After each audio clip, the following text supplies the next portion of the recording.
Shortly before half-time, Stuart Armstrong was felled outside the Chelsea box and, at the other end of Stamford Bridge, Southampton's pocket of support began the celebrations. They cheered the foul as if it was a goal. They knew what was coming. With a whip of his right foot and a whiff of inevitability, James Ward-Prowse sent the free kick over the wall and beyond the stretching fingers of Kepa Arrizabalaga. One step closer to David Beckham's Premier League record. One giant leap for Southampton, who remain bottom of the Premier League but have breathed new life into their season. In so doing, they gave interim boss Ruben Sellis the perfect start and pushed Graham Potter even deeper into the mire. Chelsea have been struggling for a while. They had been firing blanks long before now. But could this prove a turning point for them, too? By the end, many inside Stamford Bridge had made up their minds. Chelsea were booed off and Potter was berated from the stands, even while Cesar Azpilicueta lay stricken on the floor. James Ward-Prowse's stunning free kick gave Southampton a crucial victory at Chelsea. The Southampton star is now 1 goal behind David Beckham's record of 18 free kick goals. The free kick was just out of the grasp of Chelsea goalkeeper Kepa Arrizabalaga late on. The 33-year-old was down for around 8 minutes, surrounded by medics and shaken teammates after Southampton substitute Sekou Mara attempted an acrobatic volley, missed the ball and connected only with Azpilicueta's face. The thud reverberated around Stamford Bridge. Thankfully, Azpilicueta, wearing a neck brace and with wires looping from the stretcher, was well enough to clap supporters as he was taken from the field.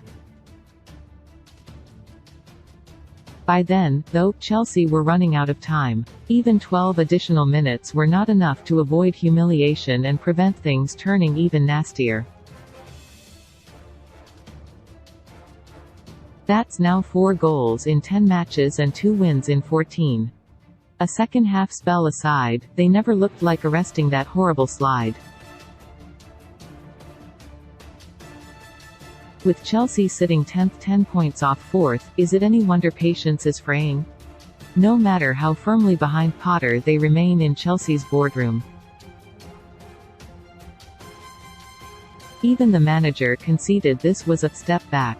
He made 6 changes following defeat by Borussia Dortmund in midweek, resting the likes of Reece James and Thiago Silva, sacrificing some fluidity and cohesion, too.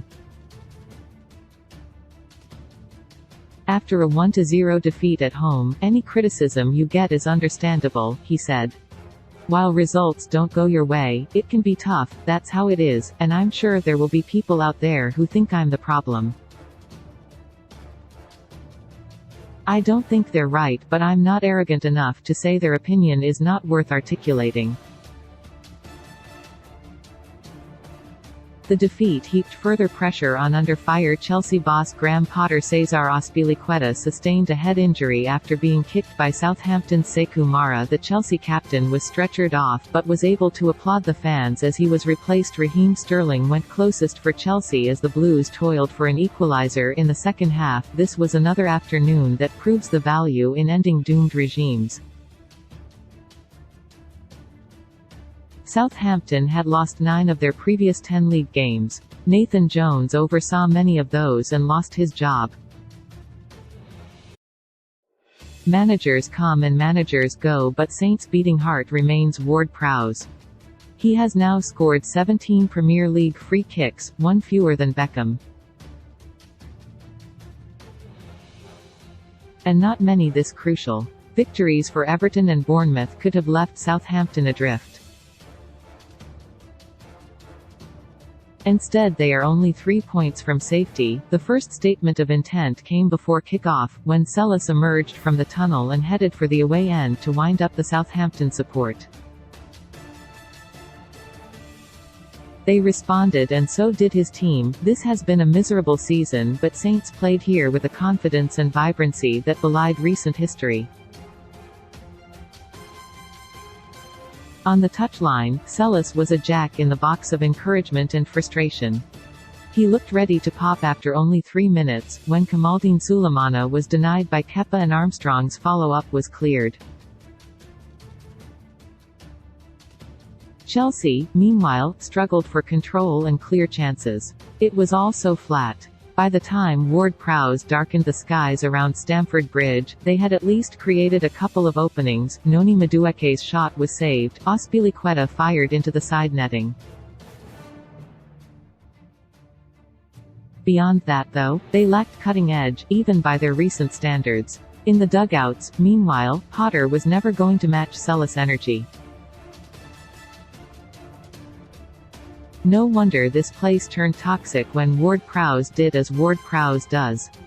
One supporter, sitting near Potter, stormed off in disgust only to return moments later with some unsolicited advice. The manager had sat down after the goal. He was politely encouraged to be more proactive. Potter made his move at half-time. Wesley Fofana was sent on.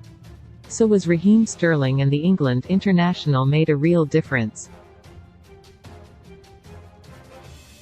Before long, it seemed the tide had turned. A matter of when, not if. Southampton had kept one clean sheet in 28 Premier League matches, after all. Time and time again, however, Chelsea were kept at bay. Ainsley Maitland-Niles made a crucial block from Sterling before the winger was denied twice more in remarkable fashion. First Romain Perraud cleared his header from the line, and then Sterling's follow-up was deflected over. Even so, questions resurfaced over Potter's decision to leave out Pierre-Emerick Aubameyang. Following Azpilicueta's injury, Chelsea struggled to regain the same momentum. So Southampton's supporters broke into a few favourites, old and new. They serenaded Ward-Prowse and Sellis, who led the celebrations. As for the home supporters, one told Potter he would be sacked in the morning. Another believes he's the worst manager they've ever had here. The manager might not agree. But he conceded, when we've lost 1-0 at home to Southampton, with the greatest of respect to them, it isn't good enough. The result gave Southampton's interim boss Ruben Sellis a significant boost. Match facts and ratings: Chelsea, 4-2-3-1. Arrizabalaga 6, Azpilicueta 6. 5, Chalobah 84, Koulibaly 5, Fofana 45, 6, Badiashile 6.5, Chilwell 5.5, Gallagher 84, Kovacic 5, Fernandez 6, Madueke 6, Mudryk 64, 6, Felix 5, Mount 6, Havertz 64, 6. 5, Fofana 5.5, Sterling 45, 7, subs not used, Bettinelli, Zakaria, Hall scorer, booked, Arrizabalaga, Koulibaly, Kovacic manager, Graham Potter 5, Southampton, 4-2-2-2. Bazunu 6. 5, Maitland-Niles 7, Lianco 90, Bednarek 6.5, Bella Kotchap 6.5, Perraud 7, S. Armstrong 6. 5, Walcott 59, 6.5, Ward-Prowse 8, Lavia 7, Diallo 87, Elyounoussi 6.5, Alcaraz 87, Sulemana 6.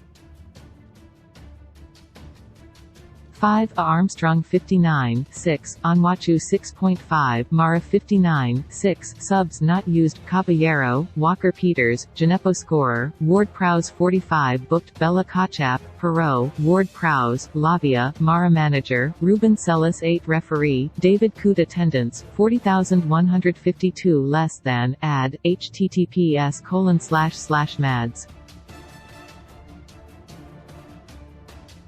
dailymail.co.uk/v8/sport/article/other/empu_factbox.html?@id=empu_factbox_1 to advertisement. Ainsley Maitland-Niles blocked a shot from Sterling before the winger was denied twice in remarkable fashion.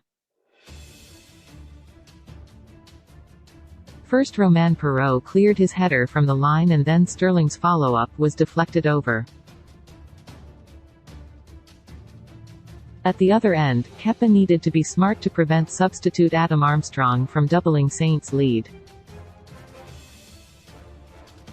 After Azpilicueta's injury, Chelsea struggled to regain the momentum they had built. And so Southampton's supporters broke into a few favourites, old and new. They sung for Sellis and for Ward-Prowse. As for home supporters, there were chants of "sacked in the morning" and requests for him to return back to Brighton.